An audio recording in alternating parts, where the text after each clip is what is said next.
Je voulais juste épousseter l'étagère, rien de plus. J'avais même demandé à Camille plus tôt si elle préférait que je ne touche à rien, et elle m'avait balayé d'un demi-sourire, celui qu'elle donne quand elle est trop occupée pour réfléchir. « Maman, vas-y, t'es pas en sucre », avait-elle dit. L'ironie de cette phrase a résonné au moment où j'ai entendu le fracas.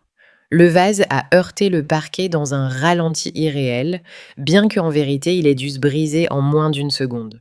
Des dizaines de fragments de porcelaine se sont éparpillés sur le sol scintillant comme de la neige acérée sous le soleil matinal. Je me suis figée. Ma main tenait encore le chiffon tremblant légèrement. Une oppression a grandi dans ma poitrine. Pas vraiment une douleur, juste une vague de crainte. Des pas ont retenti dans le couloir. Maman. La voix de Camille aiguë et impatiente a précédé son apparition dans l'embrasure du salon. Elle a balayé le désastre du regard puis m'a fixée, non transpercée, comme si j'étais une étrangère entrée par erreur dans sa maison parfaite pour casser quelque chose qui ne m'appartenait pas. C'était un cadeau, a-t-elle sifflé s'approchant. Du patron d'Étienne. Il valait 10 000 euros. Je suis désolée, ai-je balbutié. Savais pas. Je voulais juste aider. Aider. Son rire était sec, incrédule. Tu as assez aidé. Sors d'ici, maman. Elle ne l'a pas crié. Pas besoin. Le froid dans sa voix suffisait à clouer mes jambes au sol. Camille, s'il te plaît. Ai-je tenté? Va-t'en. J'ai une réunion dans 1 heure et je ne peux pas gérer ça. Je ferai venir quelqu'un pour emballer tes affaires. Ma bouche s'est ouverte, mais aucun son n'en est sorti. Elle avait déjà son téléphone en main. Elle s'est détournée et a quitté la pièce comme si j'étais un problème à reprogrammer. J'ai baissé les yeux sur le vase. 1000 éclats de porcelaine autrefois élégants et entiers, maintenant dispersés comme des ossements. J'ai voulu ramasser un morceau, mais il m'a entaillé le doigt. Je n'ai pas pleuré, ni pour le vase, ni pour ces mots, pas encore. Je pensais que seule la porcelaine s'était brisée. Je n'avais pas réalisé que moi aussi. Je suis restée assise au bord du lit d'appoint, toujours dans les mêmes vêtements, l'entaille sur mon doigt pansé, avec un bout d'essuie-tout et du sparadrap trouvé dans un tiroir de la cuisine. Personne n'est venu voir si j'allais bien. À la place, Étienne est arrivé 1 heure plus tard, la voix calme, polie. Il s'est tenu dans l'embrasure comme s'il gérait un problème de ressources humaines, pas la femme qui avait contribué à l'apport de leur maison. Camille est bouleversée, a-t-il dit comme si ça nécessitait une explication. Et franchement, Hélène, peut-être qu'il est temps, c'est sans doute mieux ainsi. J'ai levé les yeux. J'ai dit que j'étais désolée, je ne savais pas. Ce n'est pas juste le vase, m'a-t-il coupé. Ça s'accumule, elle se sent débordée. Elle aurait pu me le dire. Il n'a pas répondu tout de suite, puis il a haussé les épaules. Parfois les choses parlent d'elles-mêmes. Quand Camille est réapparue, elle ne m'a pas regardée. Elle se tenait près de l'armoire, un panier de linge plié dans les bras, la voix tranchante. « Tu peux rester ce soir si besoin », a-t-elle dit. Mais on sait toutes les deux, ça ne marche pas. Ça, ai-je demandé. Qu'est-ce que... Ça. Elle a soupiré, se tournant vers moi. Cet arrangement, ta présence ici, c'est gênant. Tu as de bonnes intentions, mais tu es maladroite, maman. Tu n'es pas habituée à ce mode de vie. Et je ne peux pas m'occuper de 2 personnes. Celle-là a fait plus mal que la première coupure. J'ai abandonné mon bail pour venir aider, ai-je murmuré. Et on a apprécié, a-t-elle répondu vivement. Tu en as assez fait. J'ai ouvert la bouche pour répliquer, lui rappeler que c'était moi qui l'avais soutenu pendant son alitement, qui avait tenu la main de Léa à l'hôpital l'automne dernier. Mais la boule dans ma gorge rendait les mots trop lourds. Alors j'ai hoché la tête. Ce soir-là, j'ai fait mes bagages en silence. J'ai plié mes gilets, les livres que j'avais apportés, les cartes d'anniversaire dessinées par Léa. Tout tenait dans une valise. C'est drôle comme on a besoin de peu quand personne ne veut que vous restiez. En refermant la valise, j'ai entendu une petite voix derrière moi. « Pourquoi mamie s'en va » a demandé Léa, ses petites mains agrippant l'encadrement de la porte. Personne ne lui a répondu. Je suis partie avec une valise. Mais ils ont oublié que je suis aussi partie avec l'acte de propriété. Quand Camille avait 5 ans, j'ai vendu ma bague de fiançailles pour payer ses soins dentaires. À l'époque, nous vivions dans un 2 pièces loué au-dessus d'un fleuriste à Poitiers. Le chauffage claquait en hiver, les fenêtres coinçaient en été, et chaque soir, après que Camille s'était endormie, je m'asseyais à la table de la cuisine découpant des bons de réduction et calculant quelle facture pouvait attendre une semaine de plus. Quand son père est mort, crise cardiaque à 42 ans, je suis devenue mère et père dans un seul corps. Pas le temps de faire mon deuil correctement. Je travaillais le matin à la bibliothèque municipale, nettoyais des bureaux le soir et prenais des shifts le week-end dans un bistrot où les habitués laissaient des pourboires en billets froissés et en compassion. J'ai eu une relation une fois brièvement. Un homme gentil, Michel, qui aimait les mots croisés et le jazz. Mais Camille le détestait. Elle disait qu'il essayait de prendre la place de son père. J'ai laissé Michel partir. Camille avait plus besoin de moi. Et j'ai donné. Silencieusement. Sans relâche. Quand elle est entrée à l'université, j'ai contracté des prêts que je ne pouvais pas me permettre et lui ai dit que c'était une bourse. Quand elle s'est mariée avec Étienne et a dit que leur appartement était trop petit pour des enfants, j'ai offert ce qu'il me restait de ma retraite pour aider à acheter leur maison. 45 000 euros, presque tout ce que j'avais économisé en renonçant à des vacances et en portant des chaussures d'occasion. Je n'ai jamais demandé à être remboursée. Je n'ai même pas demandé à être sur l'acte. J'avais confiance. Quand elle a fait une fausse couche, l'an dernier, c'était moi qui étais à son chevet à l'hôpital tenant sa main pendant qu'elle dormait. Quand elle est tombée enceinte de Léa, j'ai emballé ma vie dans des cartons et emménagé dans leur chambre d'amis pour qu'elle puisse se reposer. J'ai pris en charge la cuisine, le ménage, les trajets à l'école. Pas parce que je devais. Parce que je voulais alléger son fardeau, mais il n'y avait pas de merci, juste des attentes, des tensions, des regards, une invitée dans la maison que j'avais aidé à construire, un fantôme dans la vie parfaite de ma fille. Et j'ai ignoré les signaux, son ton sec, la façon dont Étienne quittait la pièce quand j'entrais, comment les dessins de Léa disparaissaient du frigo une fois que j'étais là. Je ne suis pas venue pour être servie. Je suis venue pour servir, c'était mon erreur. L'odeur des vieux livres sentait encore comme chez moi. Je n'avais pas mis les pieds à la bibliothèque municipale de Poitiers depuis que j'avais emménagé chez Camille, mais chaque recoin se souvenait de moi. Monique a levé les yeux du bureau de référence, plissant les yeux un instant avant que son visage ne s'illumine. « Hélène », a-t-elle dit se levant. « Ça, alors viens ici. » Son étreinte était douce et familière comme un pull qu'on avait oublié d'aimer. Nous nous sommes assises à la table près de la fenêtre ouest, notre coin habituel pour les thés et les rapports de comité. J'ai ouvert l'enveloppe Kraft que j'avais glissée sous mon manteau et en ai sorti un dossier de documents. « Que c'est bête », ai-je murmuré. « Mais j'ai besoin que tu regardes quelque chose avec moi. Je veux juste être sûre. » Monique a ajusté ses lunettes, feuilletant les papiers. Lettre de banque, relevé de transfert. Et enfin un accord d'une seule page, tapé, signé, authentifié il y a des années. J'avais presque oublié son existence. Celui-là, ai-je dit, pointant du doigt. C'est quand j'ai donné l'apport pour la maison de Camille, mais j'avais ajouté une clause. Je n'ai jamais pensé que ça compterait. Monique a lu lentement ses lèvres, articulant les mots en silence. Puis elle s'est arrêtée, haussant les sourcils. Son doigt a tapoté une ligne près du bas. « Là », a-t-elle dit doucement. Juste là. L'investisseur principal conserve un droit de veto sur la vente ou le refinancement pendant 20 ans. J'ai cligné des yeux. Qu'est-ce que ça veut dire ? Ça veut dire, a-t-elle répondu, croisant mon regard, qu'ils ne peuvent rien faire d'important avec cette maison, pas légalement, sans ta signature, pas une vente, pas un second prêt, rien.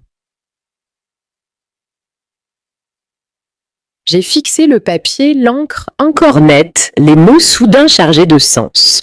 J'avais ajouté cette clause sur les conseils d'un conseiller financier à l'époque, pas parce que je me méfiais de Camille, juste pour être prudente. Maintenant, ça ressemblait à une bouée de sauvetage. Je pensais que je n'avais rien, ai-je murmuré. Pas de voix, pas de poids. Monique a refermé le dossier doucement. Il s'avère que tu possèdes encore une partie des fondations, littéralement. Pour la première fois depuis des semaines, j'ai redressé le dos. Hier, mes mains ont cessé de trembler. Ma voix semblait appartenir à quelqu'un qui comptait. Ils m'ont jeté comme un déchet, mais ils ont oublié que j'avais payé le sol sous leurs pieds. Elle est arrivée avec un bouquet. Des lys blancs raides sans parfum. Pas le genre de fleurs qu'on apporte à quelqu'un qu'on regrette d'avoir blessé. Le genre qu'on apporte quand on veut avoir l'air d'être la meilleure personne. J'ai ouvert la porte de mon petit logement encore en gilet et chaussons. Camille se tenait sur le seuil vêtue de son trench camel, cheveux soigneusement tirés en arrière-lèvres pincées, dans ce qu'elle devait penser être un sourire chaleureux. « Salut maman », a-t-elle dit, entrant sans attendre d'y être invitée. « J'espère que ce n'est pas un mauvais moment. » Je l'ai laissée entrer, pas parce que je le voulais, mais parce que j'étais curieuse. Le bouquet a atterri sur le plan de travail de la cuisine avec un geste calculé. Je voulais m'excuser pour la façon dont les choses se sont passées. C'était tendu, émotif. Elle a joint les mains son ton répété. On a tous eu le temps de se calmer. J'ai hoché la tête une fois sans rien dire. Elle a ouvert son sac et en a sorti un dossier impeccable. On refinance la maison, a-t-elle poursuivi. Juste quelques ajustements, rien de majeur. La banque a remarqué la clause d'investisseur sur le titre et, eh bien, ils ont besoin de ta signature pour avancer. Elle a souri à nouveau plus éclatant cette fois. C'est vraiment juste une formalité, maman. Personne me semble sécurisé que... Et voilà, pas une excuse, une transaction déguisée. Je me suis dirigée vers la table et me suis assise lentement, lui faisant signe de s'installer en face. Elle l'a fait visiblement tendu maintenant. J'ai ouvert le dossier et parcouru la première page. Un langage soigné. Du jargon juridique habillé de logique. Ce qu'elle voulait était simple, ma signature, mon silence et ma reddition. J'ai refermé le dossier doucement et l'ai regardé. Je ne suis pas venue pour me disputer, a-t-elle dit doucement. Tu as toujours dit que la famille doit se soutenir. Oui, ai-je répondu la voix ferme. Soutenir ne veut pas dire se soumettre. Elle a cligné des yeux. Pardon. Je me suis penchée en avant à poser mes mains sur le dossier et prononcer les 6 mots qu'elle n'attendait pas, vérifie qui possède vraiment cette maison. Pendant une seconde, son visage a tenu bon. Puis le sang s'est retiré. Ses lèvres se sont entr'ouvertes, mais aucun mot n'est sorti. Juste un souffle lent stupéfait alors que son illusion de contrôle se fissurait. Je me suis levée et lui ai rendu le dossier. 6 mots, pas de cri. Juste un silence plus fort que la rage. L'appel est arrivé le lendemain matin. J'ai reconnu le numéro avant de décrocher. Étienne. Sa voix d'ordinaire froide et mesurée avait maintenant un tranchant irrégulier. « Tu mets tout en péril », a-t-il lâché, abandonnant toute prétention de civilité. « Bonjour à toi aussi », ai-je dit mélangeant du sucre dans mon café-filtre. « Je n'ai pas le temps pour les jeux », a-t-il aboyé. La banque a gelé notre refinancement. Ils exigent ton approbation écrite. Ils disent que ton nom est toujours lié au titre et au capital. Camille et moi n'étions même pas au courant que cette clause était encore valide. Il faut que c'est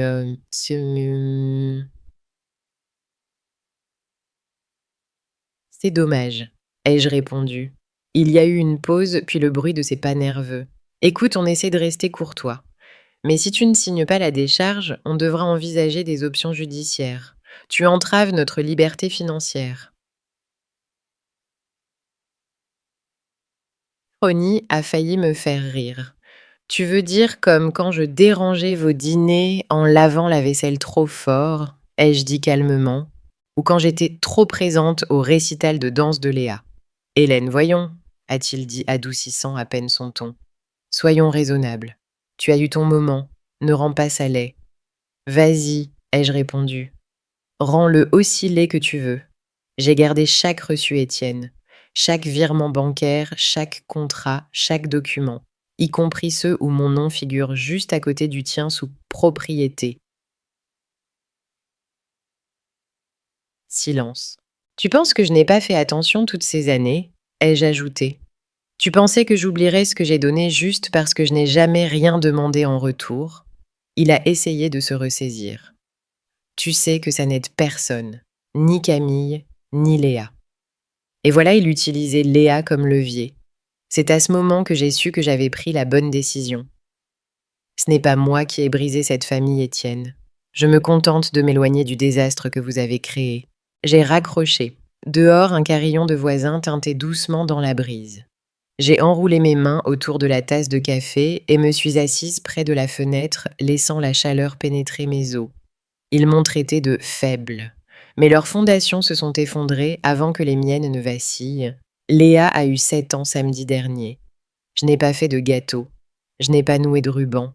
Je ne me suis pas présentée. Je savais que la fête aurait lieu à la maison, mon ancienne maison. Camille a toujours exagéré pour les anniversaires. Décoration coordonnée dessert, digne de Pinterest, un magicien une fois même si Léa avait peur des clowns. Cette année, le thème était Jardin enchanté. Je le savais parce que j'avais vu la camionnette du fleuriste garée devant la veille en passant. De loin, les ballons dansaient dans le vent comme de doux reproches. Des enfants couraient dans le jardin où j'avais autrefois planté des pétunias. Je suis restée dans la voiture de Monique à 2 rues de la moteur éteint, vitre entr'ouverte, le cœur calme. Tu es sûre de ne pas vouloir au moins déposer un cadeau? A demandé Monique doucement, me regardant depuis le siège conducteur. Non, ai-je dit. Pas cette année. Elle a hésité, puis a demandé. Tu regrettes de rater ça. J'ai pris une lente inspiration. Honte. Je regrette d'avoir appris à ma fille que l'amour n'a pas de limite, que peu importe comment elle me traitait, je serai toujours là. Le silence entre nous était de la compréhension, pas du jugement. Je me souvenais de la petite main de Léa dans la mienne en allant à la maternelle, ses éclats de rire quand nous jouions au domino après le dîner, la façon dont elle avait murmuré un jour « Mamie, tu es mon refuge ». Elle me manquait. Mais je ne serais pas utilisée comme un accessoire dans un album photo. Plus tard ce soir-là, je me suis assise à ma table avec une tasse de tisane à la menthe et le paquet de documents juridiques que j'avais demandé à mon avocat d'envoyer. J'ai surligné la section intitulée Notification d'intention de geler les droits de propriété en attente d'examen. Pas de vente, pas de refinancement, pas de restructuration de propriété, sauf si je le décidais. Le stylo pesait plus lourd que d'habitude dans ma main, pas à cause de l'encre, mais à cause de tout ce qu'il représentait. Des décennies de sacrifices, une fille qui avait oublié, une frontière enfin tracée. J'ai signé. De l'autre côté de la ville, j'imaginais Camille ouvrant une autre bouteille de vin, riant trop fort à une blague qu'elle ne trouvait pas drôle entourée d'invités, qui ne demanderaient jamais où était sa mère. Je lui ai donné une maison, elle m'a donné le silence. Je le lui ai rendu. Je taillais le petit rosier devant mon logement quand Claudine, une ancienne voisine du quartier, a arrêté sa voiture dans la rue et baissé sa vitre. « Tu ne croiras pas le cirque sur la rue des Lilas », a-t-elle dit, les yeux écarquillés. « Ta fille pleure toute la semaine. Elle raconte à tout le monde que tu gâches sa vie. » J'ai essuyé la terre de mes gants et me suis redressée. A-t-elle dit pourquoi? Elle parle juste de drames familiaux. On dirait qu'il y a eu un décès à l'entendre. Claudine s'est penchée chuchotant, comme si elle partageait des informations classées. J'ai entendu que le cabinet d'Étienne le met à l'écart de certains gros clients. Une histoire de mauvaise presse. Quelqu'un a divulgué ce gel d'hypothèque. Tu ne l'as pas entendu de moi. J'ai hoché la tête poliment et les remercié, mais je savais déjà. Monique me l'avait dit, les dépôts légaux étaient publics. Et dans des communautés comme la nôtre, on adore un scandale avec des trottoirs propres et des conséquences murmurées. Plus tard ce soir-là, mon téléphone s'est allumé avec un message de Camille. « Je ne comprends pas comment tu peux faire ça. Tu nous punis, tu bouleverses la vie de Léa. Tout ça pour un vase. Je me suis excusée. Ça ne suffit pas, s'il te plaît, maman. Parlons. Les mots se mélangeaient avec une familiarité creuse. Ce n'était jamais ce qu'il faisait. C'était toujours ma réaction qui posait problème. J'ai fixé l'écran un instant, puis tapé une phrase et appuyé sur envoyer. Ce n'est pas une punition. C'est une frontière. Pas de colère, pas de dissertation. Juste la vérité. Elle n'a pas répondu. Au lit ce soir-là, j'ai fixé le ventilateur de plafond tournant lentement au-dessus de moi. J'ai pensé à Camille à 7 ans, l'âge de Léa maintenant, tournoyant dans la robe que je lui avais cousue pour son anniversaire criant de joie, quand je l'avais surprise avec un gâteau décoré de fraises. Quelque part, entre ce souvenir et la femme qui m'appelait maintenant saboteuse, quelque chose s'était fissuré. Mais ce n'était pas le vase, c'était juste l'éclat final. Les fissures du vase n'étaient rien. La vraie cassure a toujours été entre nous.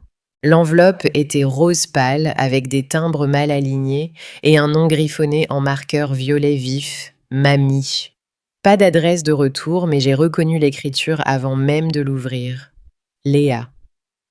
À l'intérieur, une feuille de papier déjà douce au pli d'avoir été trop manipulée. Je l'ai ouverte avec précaution. Des crayons de couleur remplissaient la page, des teintes vives débordant de lignes épaisses. Nous étions là, Léa et moi, main dans la main, devant une petite maison jaune, un jardin fleuri tout autour. Rose et marguerite, un grand soleil dans le ciel. Ces détails étaient toujours si précis même enfant. Je portais un gilet bleu comme celui contre lequel elle se blottissait pendant nos soirées cinéma. Dans un coin en lettres tremblantes. Pour mamie, tu me manques. Maman est tout le temps triste maintenant. Je me suis assise à la table de la cuisine et j'ai laissé le papier reposer entre mes mains. Une étrange douleur s'est installée dans ma poitrine, tendre mais pas vide. Pas comme avant. Elle me manquait, ça c'était clair. Mais les enfants absorbent l'amertume de leurs parents comme des éponges. Ils reflètent ce qui se dit derrière les portes fermées et portent la confusion comme des sacs à dos invisibles. J'aurais pu appeler. J'aurais pu envoyer un message demander à Camille de me laisser parler à Léa. Mais je ne l'ai pas fait. Pas parce que je ne l'aimais pas, mais parce que l'amour sans protection n'est qu'une autre forme de complaisance. Léa n'avait pas besoin d'une autre excuse de ma part. Elle avait besoin de voir à quoi ressemblait la force, que les frontières ne sont pas l'opposé de l'amour. Parfois, elles en sont la forme la plus pure. Je me suis dirigée vers l'étagère où je rangeais maintenant mes documents importants. Une simple boîte en bois, rien d'extravagant. J'en ai sorti la notification timbrée du tribunal, le gel officiel des droits de propriété. Je l'ai placé dans un petit cadre. À côté, j'en ai ajouté un second, le dessin de Léa. 2 documents, l'un en encre juridique, l'autre en crayon de couleur. Tous 2 preuves de ce que j'avais été dans cette maison et pourquoi j'avais dû la laisser derrière moi. Elle a pris ma place dans leur maison, j'ai pris ma place dans l'histoire. La maisonnette se dressait à la lisière de Dinan, ses volets fanés mais charmants, le jardin envahi d'herbe dans un murmure de possibles. J'ai signé les papiers sans hésiter. Pas de co-signataire, pas de propriété partagée, juste mon nom dans une encre qui pesait plus lourd que n'importe quel contrat auparavant. La première chose que j'ai faite a été de nettoyer le carré de mauvaises herbes à l'arrière et de planter des roses. Pas des parfaites, pas taillées pour la symétrie. Des sauvages, rouges et roses profonds, avec des épines douces et des têtes qui dansaient au vent comme si elles écoutaient. Je les ai laissées pousser librement, comme je tressais les cheveux de Camille à 5 ans quand elle demandait des nœuds de princesse. Le mardi, je rejoignais le petit club de lecture de la ville. Rien d'extravagant. 6 femmes, la plupart plus âgées que moi, qui riaient trop fort et ne finissaient jamais les livres. Je les adorais. Le jeudi, je marchais jusqu'au centre communautaire pour aider des enfants en difficulté scolaire. Certains jours, je leur lisais des histoires. D'autres, je les écoutais tout simplement. Je ne parlais pas beaucoup d'où je venais, pas par honte, mais parce que c'était fini, une porte fermée qui n'avait pas besoin d'être claquée. Un soir, avec le feu crépitant dans la cheminée et la pluie tapant sur le toit, j'ai sorti une feuille de papier à lettres et j'ai commencé à écrire « Chère Camille ». Je suis pas partie par haine. Je suis partie parce que je m'aime encore. Je t'ai élevé en croyant que l'amour était inconditionnel. C'était mon erreur. L'amour doit être gentil. L'amour doit être sûr. L'amour ne devrait pas se gagner en s'effaçant. J'espère qu'un jour tu l'apprendras à Léa aussi. D'ici là, je serai ici. En paix. Maman. J'ai plié la lettre soigneusement et l'ai rangée dans le tiroir. Je ne l'ai jamais envoyée. Certaines choses sont mieux lues par l'âme que par les yeux. Ce soir-là, j'ai y allumé une bougie près de la fenêtre de la cuisine, la cire s'écoulant lentement à côté du cadre qui abritait le dessin de Léa. Les roses de dehors dansaient dans l'obscurité douce contre le silence de la nuit. Pas de cris, pas d'appel, pas de bruit, juste la paix. Elle pensait que j'avais brisé son vase. Mais ce qui s'est vraiment brisé, c'était l'illusion que je resterais quoi qu'il arrive.